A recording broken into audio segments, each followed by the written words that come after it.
آپ کا فیسیلیٹیٹر ایک نئی ویڈیو کے ساتھ حاضر ہوں۔ ہوپنگ کف یعنی کالی کھانسی یہ چھوت کی بیماری ہے، ایک مخصوص جراثیم کی وجہ سے ہوتی ہے۔ چھوت کھانسنے سے ایک سے دوسرے کو لگتی ہے، زیادہ تر چھوٹے بچوں کو ہوتی ہے۔ کھانسی ایک دورے کی صورت میں ہوتی ہے، بچہ ایک ہی سانس میں کھانستا چلا جاتا ہے، یہاں تک کہ سانس نہ لینے کی وجہ سے نیلا ہو جاتا ہے۔ اس کے بعد ایک دفعہ سانس اندر کھینچتا ہے جس سے ہوپ کی آواز پیدا ہوتی ہے۔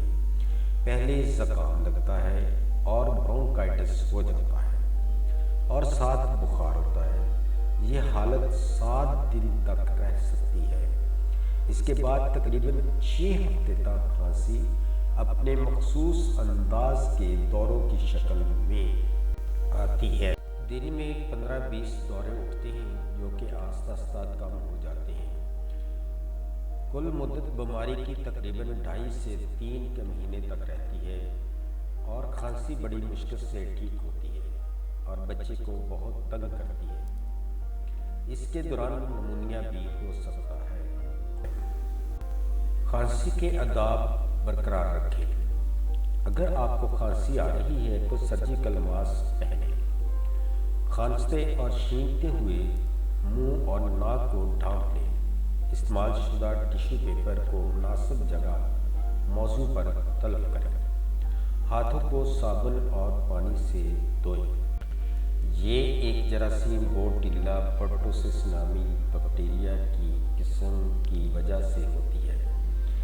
یہ بیماری صرف انسانوں میں پائی جاتی ہے۔ کالی کھانسی کے بیکٹیریا سلیریا سے منسلک ہو جاتے ہیں جو نظام تنفس کو متاثر کرتے ہیں۔